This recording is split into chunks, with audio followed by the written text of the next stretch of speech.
Hello everyone, welcome back for another video. In today's video, we're going to talk about T1 space, black blood ECG triggered for cardiac imaging. I'm going to show you on the scanner where you can find it on the Siemens scanner. And I will show you how you also can run it, plan it, because there are a few considerations to think about whenever it comes to this sequence. Nonetheless, if you're interested, stick around.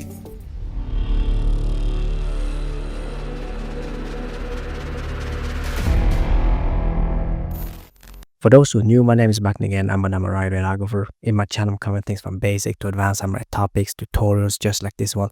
If you haven't subscribed yet, considering doing so. Like I told you in the beginning of the video, T1 space black blood. It's a little bit difficult to find the sequence on the Siemens tree. However, let's go to the scanner and I will show you. Alright, currently we are at 1.5 Tesla Siemens scanner, and you can see this is a software E11E. This sequence is also available in all the software. You just need to check on your scanner if you have it or not, and I will show you specifically where you can find it on the Siemens tree. First things first, you need to have a good ECG. So I'm very sorry that my ECG was not better than this, because I just had a few minutes in between patients and I test this out on my colleague of mine, and we just put on the ECG fast. I didn't have much more time to improve it. However, I was able to run the sequence and got some results I will show you later. So first things first, a good ECG, that's mandatory, okay? And then let me show you where you can find the sequence. So you go down here to the dot cockpit, right there. So on this one, you tick on that one. So you come in here you can do a search bar. So you search for this one, T1 space, like this with the underscore and everything, and they will show you where you can find this T1 space sequence on the angiography. So that's where we're gonna go. So go to angiography and aorta vessel wall. In here, that's the one. T1 space, sagittal 1.3 millimeter, and it's navigated ECG triggered. So it doesn't take 90 seconds because it's on with the scout mode. I'll show you where you can turn it off and how you can improve this. However, for this sequence, I'm just going to take this one from the Siemens tree, run it to show you how you can position everything, but there are room for improvement, just to let you know. So we're going to drag it over, and we're going to open it.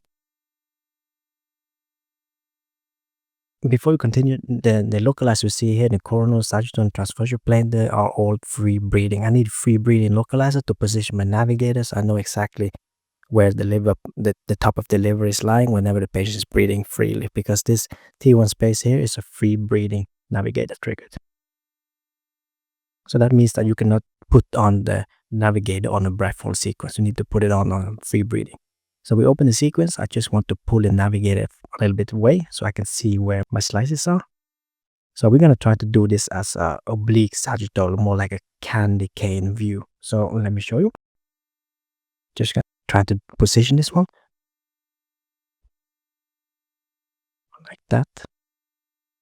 And then the next thing I'll think about is also the navigator. So we're gonna scroll through here in the coronal plane. We're gonna see which slice is where the liver part is the highest. That's where I want to position my navigator. So whenever you push on the navigator, you will see a circle box right here. So that means that in the middle of the navigator. So we put the circle box at the top of the liver. Two planes, coronal plane and transversal. So in transversal plane, I'm just going to scroll down to around there. So this is where the top of the liver is, the top part of the liver in transversal plane.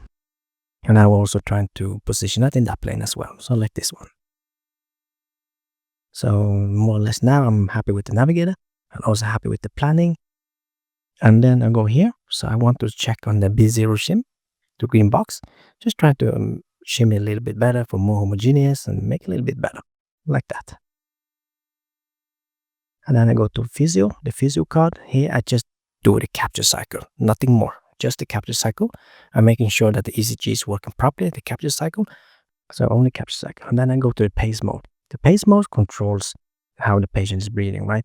So in the search position red, it says 128 and the scout mode is on. This is when, whenever you have it on, that's why it's also 19 seconds.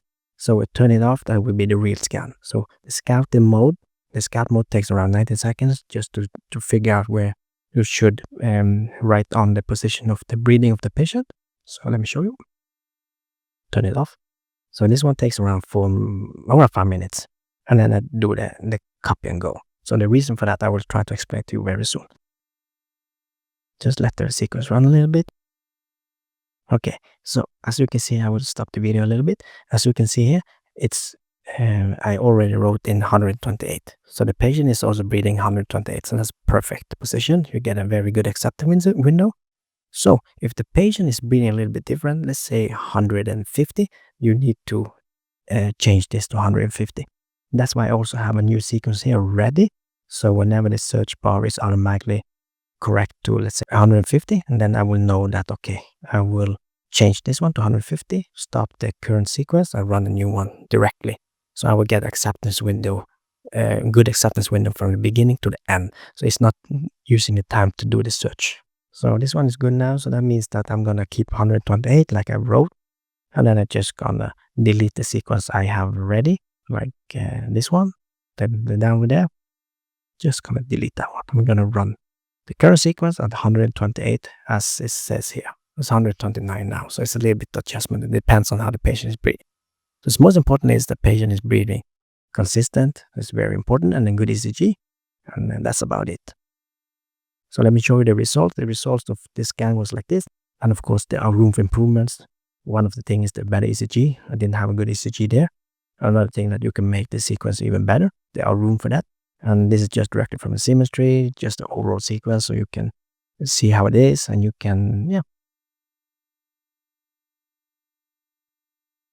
be able to do this as isotropic and reconstruction in every planes. And you can see there is some the candy cane I was talking about, because now everything is the black blood. And the sequence can run from 5 minutes, 6 minutes, and sometimes faster. It depends on how the patient is breathing and how the heart rate is. Well, that's it, guys. I hope you find this video valuable. Nonetheless, this is a sequence, it's an old sequence. We've been using this for a long time, but in the beginning it was very difficult to find it. I didn't know that it existed at all. The main things we're using this black blood images for congenital heart diseases, where we want to see the anatomy. Before we close up, I do have a question for you. Have you used this sequence before? If so, let me know in the comment section down below. If you like this video, do not forget to push the like button, hit the subscribe, hit the notification bell, and you get a ding ding whenever new videos from me are coming up. Until next time, take care and peace out.